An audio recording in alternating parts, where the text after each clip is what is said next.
Hello friend, welcome to my channel UP board CBSE board show. Friend, आज के इस video में हम बात करेंगे वर्णमाला के बारे में कि वर्णमाला होता क्या है। ठीक है, तो वर्णमाला जो होता है वर्णों का एक व्यवस्थित समूह होता है जिसको हम लोग क्या कहते हैं, वर्णमाला कहते हैं। क्या कहते हैं?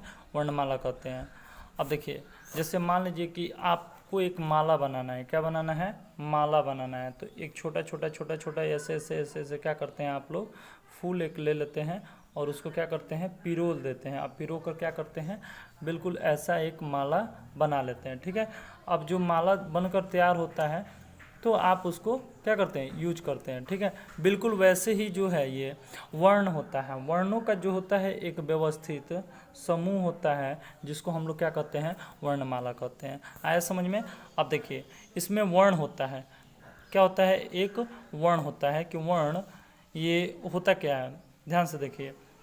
वर्णमाला के बाद हम लोग वर्ण के बारे में जानते हैं कि वर्ण होता क्या है। ठीक है, तो वर्ण जो होता है छोटी से छोटी इकाई जो लिखित हो। ठीक है, जैसे अ, ये क्या है, लिखित है। आ, ये क्या है, लिखित है। तो ये छोटा छोटा वर्ण जो है ये क्या होता है, जो लिखित होता है उसको हम लोग क्या कहते हैं, वर्ण कहते हैं। क्या कहते हैं? वर्ण कहते हैं। ठीक है, आ रहा है बात समझ में? अब देखिए, अब बिल्कुल वैसे ही है सेम ध्वनि। ध्वनि किसे कहते हैं? तो छोटी सी छोटी इकाई जो लिखित नहीं हो, जो लिखित नहीं हो उसको क्या कहते हैं, ध्वनि कहते हैं। जैसे बोलेंगे ट्र, क्र, ऐसे ऐसे जो वर्ड होते हैं आप लोग इसको लिख नहीं सकते हैं, तो इसको हम लोग क्या बोलेंगे, ध्वनि बोलते हैं। ठीक है, जैसे ट्रेन चलती है तो छुक छुक छुक छुक ऐसे कुछ आवाज़ आता है, चलती है, तो उससे भी हम लोग लिख नहीं सकते। जो ध्वनि होती है, जैसे मान लीजिए कोई चीज़ काटा जा रहा है तो काटने का जो आवाज़ आता है वो भी हम लोग क्या कर सकते हैं, उसको लिख नहीं सकते हैं। बिल्कुल वैसे ही कोई सा भी ध्वनि जो होता है उसको हम लोग जिसको लिख नहीं सकते हैं, छोटी सी छोटी इकाई होती है लेकिन हम उसको लिख नहीं सकते हैं, उसको क्या कहते हैं, ध्वनि कहते हैं। समझ में आया कि ध्वनि क्या होता है, वर्ण क्या होता है? तो वर्ण में क्या होता है कि छोटी से छोटी इकाई होता है जिसको हम लोग लिख देते हैं। क्या करते हैं, लिख देते हैं। और ध्वनि में क्या होता है कि छोटी से छोटी इकाई होता है लेकिन हम उसको लिख नहीं पाते हैं। ठीक है, तो ध्वनि और वर्ण दोनों समझ में आया। ठीक है, अब देखिए स्वर। स्वर क्या होता है, थोड़ा सा हम इसको जानते हैं। ठीक है, ऐसा अक्षर जिसे बोलने के लिए किसी दूसरे अक्षर की सहायता नहीं लेनी पड़ती है, यह अपने आप में क्या होता है, स्वतंत्र होता है, स्वर कहलाता है। ठीक है, देखिए समझ में आया कि ऐसा अक्षर जिसको बोलने में, मतलब बोलने के लिए किसी दूसरे अक्षर की सहायता नहीं लेना पड़ता है। जैसे मान लीजिए कि अ जो है क्या है, एक आपका मान लीजिए कि अक्षर है जिसको मतलब बोलने के लिए किसी और का सहायता नहीं लिया जा रहा है, तो ये क्या कहलाएगा, स्वर कहलाएगा। ठीक है, आ रहा है बात समझ में? बस इसको याद रखिए, आसानी से हो जाएगा। ठीक है, अब देखिए लिखित के आधार पर स्वर की संख्या कितनी होती है। देखिए, लिखित के आधार पर स्वरों की संख्या 13 होती हैं। जैसे आ, छोटी, बड़ी, छोटाऊ, बड़ाऊ, री, ए, आए, ओ, औ, ये सब क्या है, ये जो है ओ, औ, अंक, अ, ये सब क्या है, 13 है। ये कितने हैं, 13 है। लेकिन ये किसके आधार पर है, लिखित के आधार पर है। किसके आधार पर, लिखित के आधार पर ये क्या है, 13 है। ठीक है, वैसे ही मात्रा के आधार पर जो है, मात्रा के आधार पर संख्या इनकी कितनी है, 11 है। कितनी है, 11। जैसे अ, आ, छोटी, बड़ी, छोटाऊ, बड़ाऊ।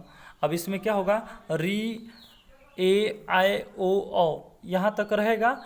बस केवल क्या हट जाएगा, अंक और अह जो होता है इसको हटा दिया जाता है। ठीक है, यानी कि 2 हटा दिए 13 में से, तो कितना बचेगा, 11 बचेगा। कितना बचेगा, 11 बचेगा। ठीक है, अब देखिए मात्रा के आधार पर हो गया। अब लिखेंगे हम लोग उच्चारण के आधार पर स्वरों की संख्या 10 होती है। उच्चारण के आधार पर स्वरों की संख्या कितनी होती है, 10 होती है। अब इसमें क्या होगा, अ, आ, छोटी, बड़ी, छोटाऊ, बड़ाऊ।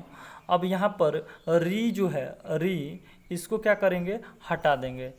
अब री हटा देंगे, ए, आए, ओ, औ, और अंक और अह, ये भी क्या करेंगे, हटा देंगे, यानी कि 13 में से 3 कम कर देंगे, तो यानी उच्चारण के आधार पर कितना हो जाएगा, स्वर 10 हो जाएगा। आ रहा है बात समझ में।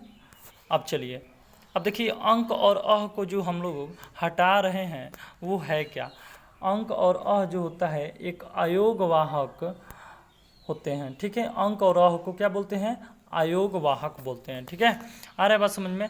अब थोड़ा सा हम लोग जान लेते हैं, जैसे मान लीजिए अंक की मात्रा जो है, अभी हम लोग पढ़े अंक, तो अंक के ऊपर वाला ये जो चिन्ह है इसको हम लोग क्या कहते हैं। तो देखिए इसके एक ट्रिक है, एक तो आप यहाँ पर ऐसे लाइन खींच दीजिए टी जैसा, टी के ऊपर बिंदु दे दीजिए, तो इसको हम लोग क्या बोलते हैं, टी के ऊपर जो बिंदु देते हैं तो उसको हम लोग अनुस्वार बोलते हैं। क्या बोलते हैं, अनुस्वार बोलते हैं। अच्छा, अब देखिए ये अंग लिखते हैं ना, अंग, अंग के ये जो बिंदु है, इस बिंदु को हम लोग क्या बोलते हैं, पंचमाक्षर। क्या बोलते हैं, पंचमाक्षर, माक्षर बिंदु, पंचमाक्षर बिंदु, ठीक है। पंचमाक्षर बिंदु इसको बोलते हैं, ठीक है। अच्छा, जो ड होता है, डमरू वाला ड के नीचे ऐसे लगा रहता है, तो ये क्या है, ये इससे उत्क्षिप्त बोलते हैं। क्या बोलते हैं, उत्क्षिप्त बोलते हैं। क्या बोलते हैं, इसको हम लोग उत्क्षिप्त बोलते हैं, ठीक है। आ रहा है बात समझ में। इसको हम लोग क्या बोलेंगे, उत्क्षिप्त बोलेंगे, ठीक। अब देखिए जो, अब इसके जो, जैसे मान लीजिए ज है, जैसे यहाँ पर ये क्या हो गया, ड हो गया, ठीक है। अब ये नुक्ता क्या होता है, जैसे देखिए नुक्ता जो होता है, मान लीजिए कि आपको ज दे दिया, ठीक है, ज के नीचे ऐसे बिंदु दे दिया, तो ये क्या होता है, नुक्ता होता है। क्या होता है, जैसे जिंदगी लिखा जाता है वो क्या है, नुक्ता होता है, ठीक है। आ रहा है बात समझ में। तो इतना सारा समझ में आया, ठीक है। अब देखिए अनुस्वार में क्या होता है वो देख लेते हैं। देखिए अनुस्वार में जो आएगा आपका एग्जाम्पल, अंक की मात्रा आएगा, पंचमाक्षर बिंदु में क्या आएगा, अंग की मात्रा आएगा, उत्क्षिप्त में क्या आएगा, ड और ढ आएगा, ठीक है। अब देखिए नुक्ता, जो नुक्ता होता है, नुक्ता होता क्या है वो देख लीजिए। जैसे नुक्ता में क, ख, ग, ज, फ, देखिए ज के नीचे यहाँ पर एक बिंदु दिया गया है, एक फ के नीचे यहाँ पर एक बिंदु दिया गया है, क के नीचे भी देखिए बिंदु दिया गया है। तो ये जो बिंदु दिया गया है इसी को क्या कहते हैं, नुक्ता या नुक्ता कहते हैं, ठीक है। आ रहा है बस समझ में। तो ये सब क्या है, नुक्ता है, ठीक है। इसको नई विकसित ध्वनि भी बोलते हैं। क्या बोलते हैं, इसको नई विकसित ध्वनि। ये सब याद रखिए, ये आपके पेपर में पूछेगा, ठीक है। अब देखिए इसको अरबी या फारसी भाषा में मतलब इसको अरबी भाषा या फारसी भाषा भी कहते हैं, ठीक है। जैसे इसको, ये जो नई विकसित ध्वनि है अरबी या फारसी भाषा में, जैसे ऑप्शन रहेगा, मान लीजिए अरबी है तो अरबी लिख दीजिएगा, अगर मान लीजिए अरबी नहीं देकर फारसी दिया है तो क्या लिखेंगे, फारसी भाषा में, ठीक है। तो अच्छा, इसका विकास किसने किया है, इसको लाया कौन है, तो शिव प्रसाद सितारे हिंद जो है इसका विकास किए हैं, ठीक है। आ रहा है बात समझ में। अब सुनिए, ये जो है ये एक उर्दू और सॉरी, ये जो लिखा गया है अरबी और फारसी भाषा में, ये जो है ये ज़्यादा कुछ नहीं, ये जो शिव प्रसाद सितारे हिंद लिखे हैं इसको उर्दू लफ्ज़ में लिखे, मतलब कि इसको अरबी फारसी मतलब ये लफ्ज़ है, इसको भाषा नहीं, मतलब कोई भाषा नहीं बोलेंगे, इसको लफ्ज़ बोलते हैं। क्या बोलते हैं, लफ्ज़, जो कि फारसी में है, ठीक है, फारसी और अरबी में है, ठीक है। अच्छा, एक पूछता है आपके पेपर में कि काकल्य व्यंजन क्या है, काकल्य व्यंजन क्या है, कि काकल्य व्यंजन होता क्या है। तो देखिए काकल्य व्यंजन कुछ नहीं होता है, जैसे देखिए ये जो है ऐसे करके ये बिंदु जो होता है डबल बिंदु वाला, इसको विसर्ग ह बोलते हैं। जैसे कि निःशुल्क, जैसे निःशुल्क लिखा जाता है तो निह ऐसे बिंदु दो होता है, उसके बाद स्कूल क्या होता है, निःशुल्क, निःशुल्क होता है ना। तो ये जो बिंदु है इसको हम लोग क्या बोलते हैं, काकल्य व्यंजन। जैसे निःशुल्क है, दुख है, ठीक है, ये क्या है, ये आपके एग्जाम्पल हैं। अब देखिए स्वरों का वर्गीकरण किया गया है। क्या किया गया है, स्वरों का वर्गीकरण। स्वरों का वर्गीकरण कितने आधारों पर किया गया है उसको देख लेते हैं, ठीक है। देखिए एक तो मात्रा के आधार पर स्वरों का वर्गीकरण किया गया है, किसके आधार पर? मात्रा के आधार पर, ठीक। दूसरा जो है आप देखेंगे, अभी पहले मात्रा के आधार पर देख लेते हैं, ठीक है, फिर बाद में हम लोग देखेंगे इसका 2-3 जो है रूप होगा, इसको हम लोग देखेंगे, ठीक है। अब देखिए मात्रा के आधार पर क्या होता है, स्वर जो होते हैं उसको देखते हैं कि ये कौन कौन से होते हैं, ठीक है।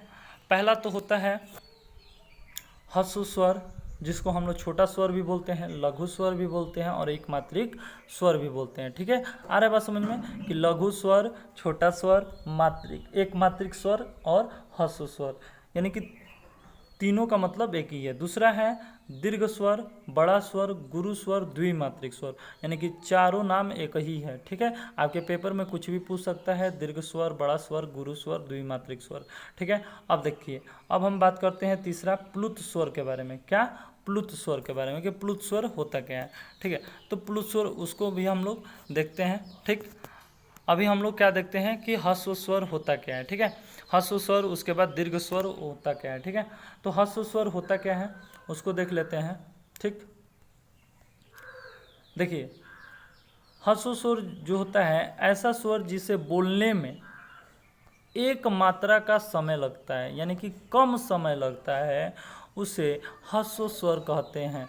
इसे एक मात्रिक भी कहते हैं, जैसे अ, ई, ऊ, री, ठीक है। ये सब क्या है, मतलब कि ह्रस्व स्वर है, इसको बोलने में ज़्यादा समय नहीं लगता है, ठीक है। तो ये क्या है, ह्रस्व स्वर है, ठीक है। दीर्घ स्वर क्या होते हैं? दीर्घ स्वर ऐसे स्वर जिसे बोलने के लिए दो मात्रा का उपयोग किया जाता है। कितने मात्रा का उपयोग किया जाता है? दो मात्रा का उपयोग किया जाता है, यानी कि जिसे बोलने में ज़्यादा समय लगेगा, उससे क्या कहते हैं? दीर्घ स्वर कहते हैं, ठीक है। क्या कहते हैं? दीर्घ स्वर। जैसे आ, बड़ी, बड़ाऊँ, ए, आए, ओ, औ, ये सब क्या है? द्विमात्रिक है, ठीक है। यानी कि इसको क्या बोलेंगे, जो भी बड़ा होगा, मतलब कि देखिए आ होता है तो अ छोटा होता है, आ बड़ा होता है, तो जितना बड़ा दिखेगा वो दीर्घ में दिखेगा। क्या दिखेगा, किस में दिखेगा? पूरे दीर्घ में दिखेगा। आ रहा है बात समझ में? अब देखिए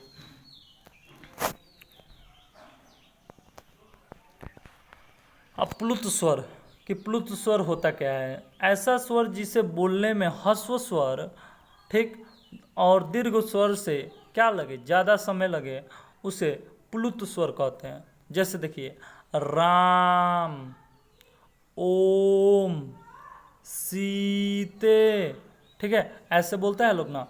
तो ये सब क्या है? प्लुत स्वर है, जो जिसका खिंचाव ज़्यादा हो, जैसे ओम, ठीक, फिर राम, ठीक, ये सब क्या है? प्लुत स्वर है, ठीक। आ रहा है बात समझ में? तो ये जो है आपका प्लुत स्वर हो गया, ठीक। अब देखते हैं कि आगे क्या होता है, संयुक्त स्वर क्या होता है, ठीक है। संयुक्त स्वर ये थोड़ा सा अलग से आ गया है, बता देता हूँ कि संयुक्त स्वर जो होता है ए, आए, ओ, औ, ये क्या है? संयुक्त स्वर है, ठीक है। अच्छा, अब जो होता है स्वर जो होता है जिह्वा के आधार पर, जिह्वा के आधार पर स्वर 3 प्रकार के होते हैं। कितने प्रकार के स्वर? 3 प्रकार के होते हैं। पहला है अग्र स्वर, दूसरा है मध्य स्वर, तीसरा है पश्च स्वर। अब देखिए अग्र स्वर होता क्या है, ध्यान से देखिएगा। ऐसा स्वर, ठीक है, क्या? ऐसा स्वर जो जिह्वा के अग्र भाग यानी कि आगे वाले भाग से उच्चारण हो, उसे क्या कहते हैं? अग्र स्वर कहते हैं, ठीक है। आ रहा है बात समझ में? जैसे ई, ठीक, बड़ी ई, ए, ऐ, ये सब क्या है? अग्र स्वर है। बोल कर देखिए, जीभ के जो आगे वाला हिस्सा है उसी से बोला जा रहा है, ठीक है। आ रहा है बात समझ में? अब देखते हैं मध्य स्वर, कि मध्य स्वर होता क्या है। मध्य स्वर मतलब कि जीभ के जो मध्य से बोला जाए, ऐसा स्वर जो मुख से बोला जाता है, ठीक है, यानी कि मध्य वाले भाग से, यानी कि मध्य में मुंह जो है। तो ये क्या है? अ, ये क्या है? देखिए पूरा मुंह खुल रहा होगा, जीभ जो है अंदर की तरफ जा रहा होगा, अ, ठीक है, इसे उदासीन स्वर भी कहते हैं, और जो है एक उदासीन स्वर भी है। ठीक है, अब हम बात करते हैं पश्य स्वर के बारे में। पश्य स्वर क्या होता है? ऐसा स्वर जो जीभ के पिछले हिस्से से बोला जाए उसे क्या कहते हैं? पश्य स्वर कहते हैं। क्या कहते हैं?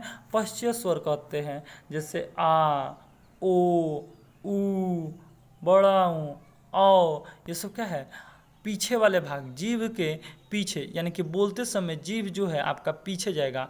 आ, ओ, ऊ, बड़ा ऊ, ठीक, ऊ, ठीक, आओ। देखिए, जीभ जो पकड़ लीजिए, जीभ को पकड़कर बोल नहीं सकते हैं। अगर जीभ को पकड़कर बोलिएगा तो जीभ जो है पीछे की तरफ खिंचाएगा। जैसे बोलिए ओ, तो देखिए ये आपसे आपके उंगली से जो है जीभ जो है खींचेगा अपने तरफ। आपके उंगली, अगर उंगली से आप जीभ को पकड़ते हैं तो वो अपने जीभ को, वो क्या, जीभ जो है अपने आप को छुड़ाएगा आपके उंगली से। ठीक है, आप पकड़ के देखिए।